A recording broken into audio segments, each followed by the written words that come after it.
اور ایک وقت کی نماز کے لیے صرف 10 منٹ کا ٹائم لگتا ہے. 10 منٹ سے زیادہ کا ٹائم نہیں لگتا نماز کے لیے. اگر ہم 5 نمازوں کا ٹائم نکال لیں تو 24 گھنٹے میں سے کل 50 منٹ ہے جس میں ہم نے اللہ کی بارگاہ میں حاضر ہونا ہے. اور فائدے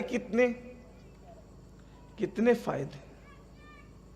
اللہ اکبر. قرآن کہہ رہا ہے فائدے جاننا چاہتے ہو نماز کے؟ قد افلح من تزکا وذکر اسم ربہ فصلی.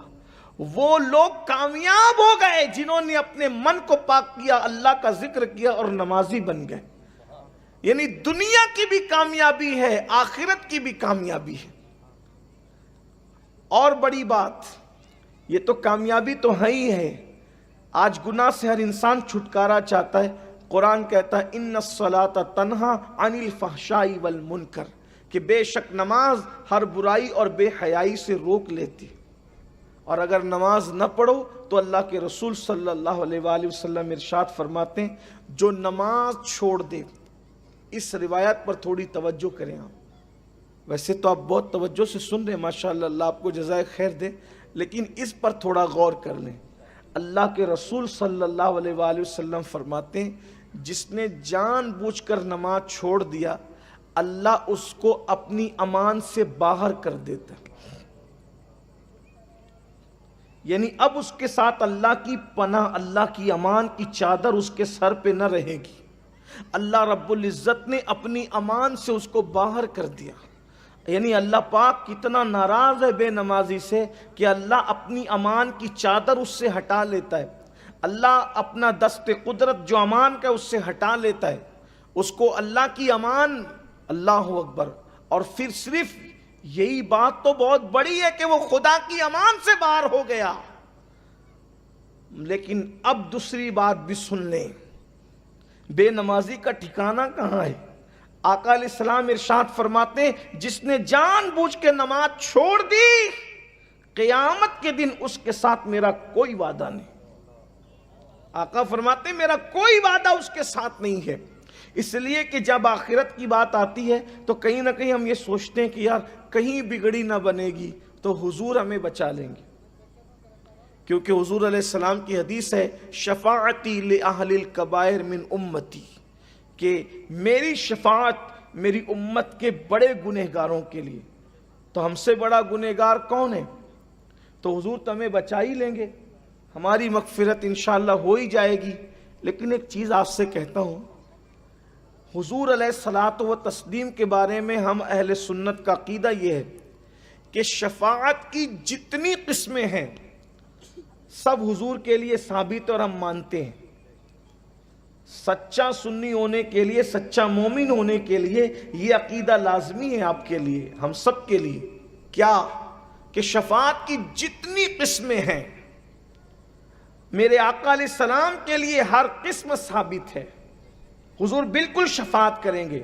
بلکہ ہمارا عقیدہ تو یہ بھی ہے کہ جتنے اور لوگ شفیع ہوں گے وہ سب حضور کی بارگاہ میں شفاعت لائیں گے اور تنہا میرے آقا اللہ کی بارگاہ میں شفیع ہوں گے. اور میرے امام اس کو یوں بیان فرماتے ہیں کیا ہی ذوق افزا شفاعت ہے تمہاری واہ واہ، قرض لیتی ہے گناہ پرہیزگاری واہ واہ.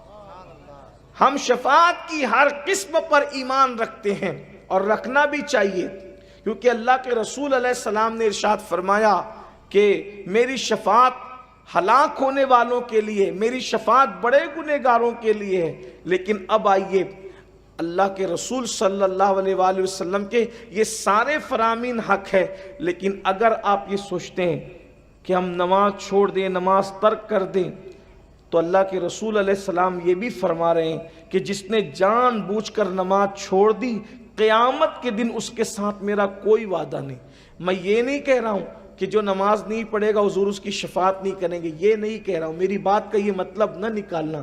لیکن اللہ کے رسول علیہ السلام نے یہ ضرور فرمایا، آقا علیہ السلام فرماتے ہیں جس نے جان بوجھ کر نماز چھوڑ دی قیامت کے دن اس کے ساتھ میرا کوئی وعدہ نہیں.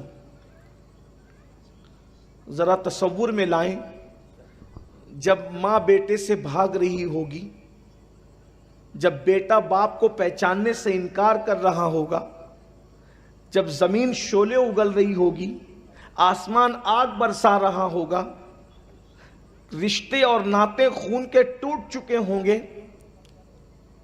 کنبہ قرابت داری سب قصہ پارینہ بن چکا ہوگا، انسان کو اپنے جسم کو دیکھنے کی فرصت نہیں ہوگی، کوئی ٹکنوں تک، کوئی گھٹنوں تک، کوئی کمر تک، کوئی گلے تک پسینے میں ڈبکیاں لے رہا ہوگا۔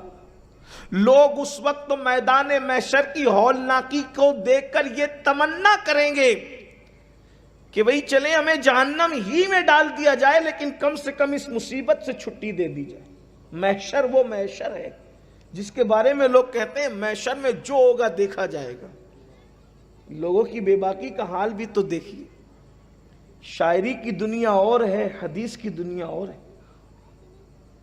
روایتوں میں آیا ہے کہ لوگ میدان محشر کی تکلیف اور مصیبت سے اس طرح پریشان ہو جائیں گے کہ لوگ تمنا کریں گے کہ کم سے کم اس سے چھٹی ملے، جہاں جانا ہے جہنم ہی میں اگر ڈالا جائے تو ڈال دیا جائے، لیکن کم سے کم میدان محشر سے تو ہمیں نجات ملے۔ یعنی وہ محشر ہے، محشر اسے کہتے ہیں لوگوں کے پتے پگھل پگھل کر پانی ہو رہے ہوں، آنکھیں لوگوں کی بہہ رہی ہوگی، زبان پیاس کی وجہ سے لوگوں کے سینے پہ لٹک رہی ہوگی، اللہ کے عرش کے علاوہ کوئی سایہ نہیں ہوگا۔ آج لوگ اپنی راتوں کو عیاشیوں میں گزارتے ہیں، کانوں میں ایئر فون لگا کر گانے یوں سنتے ہیں، ان کو یوں لگتا ہے کہ یہ کوئی جرم ہی نہیں، حرام کام اس انداز سے کرتے ہیں کہ اس کے بارے میں کبھی پوچھا ہی نہیں جائے گا۔ آج مسلمانوں میں سود اور بیاج جس طریقے سے عام ہو رہا ہے، ایسا لگتا ہے کہ خوف خدا دلوں سے اٹھ چکا ہے۔ کل تک تو صرف مرد ہی سود میں مبتلا تھے، آج تو عورتیں بھی سود خوروں میں شامل ہو رہی ہیں۔ بلکہ اسلاف کی طرف سے یہ اعلان ہے کہ سور کھانا بھی حرام ہے اور سود کھانا بھی حرام، دونوں حرام، سور بھی حرام، سود بھی حرام۔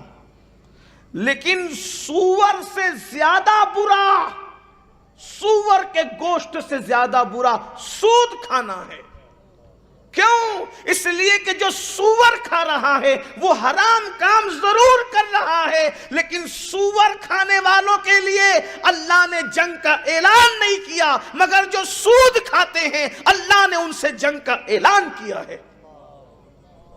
پھر بھی لوگوں کی آنکھیں نہیں کھلتی۔ اللہ کا اعلان ہے ہم سود کو ہلاک کریں گے، سود کو برباد کریں گے اور تجارت میں برکت عطا کریں گے۔ الگ الگ نام سے میری قوم سود کے اندر ڈوب رہی ہے، سود کی طرف جا رہی ہے۔ اللہ اکبر۔ بلکہ لوگ تو چاہتے یہ ہے کہ پاکیزہ، پوتر، پاک، طیب لقمہ ہماری اولاد کے حلق کے اندر نہ جائے، گندگی جائے، ناپاکی جائے، نجاست جائے، تاکہ تمہاری نسلوں میں گندگی اتنی بھر جائے کہ تمہاری نسل فرعون، حامان، شداد کی طرح بن جائے۔ یاد رکھنا، لقمہ انسان کو سنوارتا بھی ہے اور لقمہ انسان کو بگاڑتا بھی ہے۔